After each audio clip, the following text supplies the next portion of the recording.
سبق عیدگاہ۔ سبق عیدگاہ میں منشی پریم چند نے ایک غریب گھرانے کی عید کے روز کی کہانی کو بیان کیا ہے۔ رمضان کے پورے 30 روزوں کے بعد عید آئی۔ ہر طرف خوب چہل پہل تھی۔ گھروں میں پکوان بن رہے تھے اور سب عیدگاہ جانے کی تیاریوں میں لگے ہوئے تھے۔ سب سے زیادہ خوش بچے تھے۔ ان کی جیبوں میں تو خزانہ رکھا ہوا تھا۔ انہیں 2-4 پیسوں میں دنیا کی ساری نعمتیں لائیں گے۔ وہ بچے بار بار ان پیسوں کو نکال کر گنتے تھے اور خوش ہو کر دوبارہ انہیں اپنی جیب میں رکھ لیتے تھے۔ انہی بچوں میں حامد ایک 4 سالہ غریب صورت بچہ تھا، جس کے والدین کا انتقال ہو چکا تھا۔ اس کی پرورش اس کی دادی کر رہی تھی۔ عید کے روز حامد کی دادی رو رہی تھی کہ عید کے دن ان کے گھر میں دانہ نہیں ہے۔ عید کا ان کے گھر میں بھلا کیا کام تھا؟ عید کی نماز کے لیے جاتے جاتے حامد اپنی دادی کو تسلی دینے لگا کہ وہ گاؤں والوں کا ساتھ نہیں چھوڑے گا اور انہی کے ساتھ لوٹے گا۔ مگر حامد کی دادی امینہ کو ڈر تھا کہ اس بھیڑ میں حامد کہیں کھو نہ جائے۔ امینہ نے کپڑے سی کر 8 پیسے جمع کیے تھے، لیکن ان پیسوں کو اسے گوالن کو دینا پڑا، جبکہ امینہ نے 3 پیسے حامد کو دیے تھے۔ عید کا تہوار تھا اور امینہ کی اتنی ہی بساط تھی۔ شہر کا علاقہ شروع ہوا۔ سب لوگ بڑی کوٹھیوں اور گھروں کو دیکھتے جا رہے تھے۔ اتنے میں مسجد آ گئی۔ صفیں لگ چکی تھیں۔ نماز کی ادائیگی کے بعد سب شہر میں لگے میلے کی طرف بڑھے۔ بچے کھلونوں اور مٹھائیوں کی دکانوں پہ جانے لگے، مگر حامد کو اپنی جیب میں رکھے پیسوں کا احساس تھا۔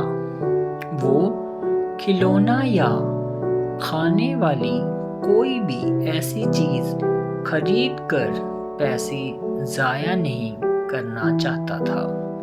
حامد کے ساتھ آئے ہوئے بچوں میں سے محمود نے خاکی وردی اور لال پگڑی والا سپاہی خریدا۔ محسن کو جھکی کمر اور پشت پر مشق والا بہشتی پسند آیا۔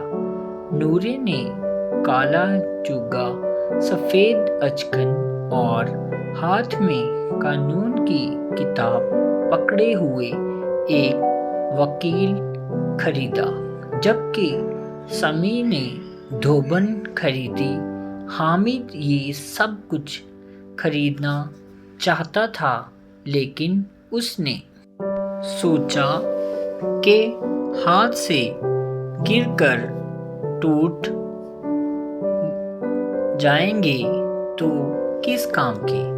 حامد کو اپنی دادی کا خیال آیا کہ روٹی توے سے اتارتے اور چولہے سے آگ نکالتے ہوئے ان کا ہاتھ جل جاتا ہے، جس کی وجہ سے حامد جیب میں رکھے ہوئے 3 پیسوں سے ان کے لیے دستپناہ خرید لایا۔ لیکن بچوں نے جب حامد کے پاس دستپناہ دیکھ کر اس کا مذاق بنایا تو حامد نے ان بچوں کو دستپناہ کی خوبیاں گنوائیں۔ کندھے پہ رکھو تو یہ بندوق بن جاتی ہے، ہاتھ میں لیں تو فقیر کا چمٹا۔ اس کی مدد سے ان کی ناک بھی پکڑی جا سکتی ہے۔ ایک چمٹا لگانے سے تمہارے سارے کھلونے ٹوٹ جائیں گے۔ حامد کا کہنا تھا کہ یہ دست پناہ نہیں بلکہ اس کا بہادر شعر ہے۔ تمام بچوں کے کھلونے مٹی سے بنے ہوئے جو کبھی بھی ڈھہ کے ٹوٹ سکتے ہیں، جبکہ دست پناہ لوہے کا بنا ہوا ہے جسے کوئی آنچ نہیں آ سکتی ہے۔ دست پناہ کی اتنی ساری خوبیاں سن کر سب بچوں پہ اس کی دھا بیٹھ چکی تھی۔ سب بچے حامد کے سامنے لاجواب ہو چکے تھے۔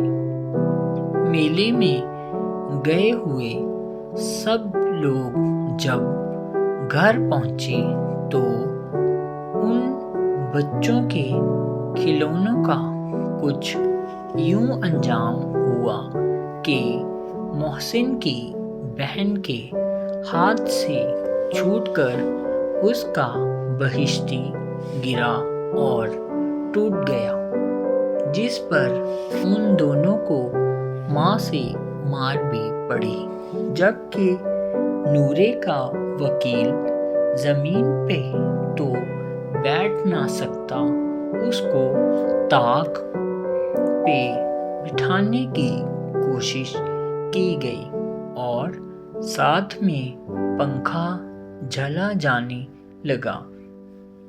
اس دوران وکیل صاحب بھی زمین پہ گر کر ٹوٹ گئے۔ محمود کے سپاہی کو گاؤں کا پہرا دینے کا چارج ملا۔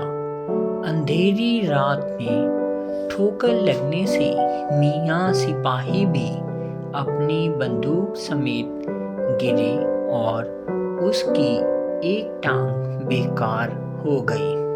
ان کھلونوں کے لانے پہ انہیں کسی نے دعائیں بھی نہ دی تھی، جبکہ دوسری طرف حامد کی دادی امینہ نے جب دست پناہ دیکھا تو انہوں نے حامد کو ڈانٹا کہ کچھ کھایا پیا نہیں اور یہ بیکار چمٹا اٹھا لایا۔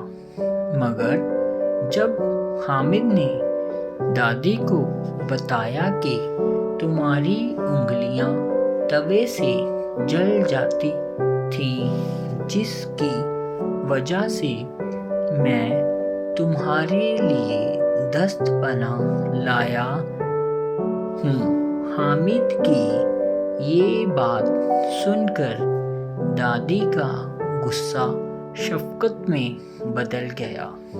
حامد اس بات سے بہت بڑا بن گیا، جبکہ امینہ خوشی سے بچوں کی طرح رونے لگی۔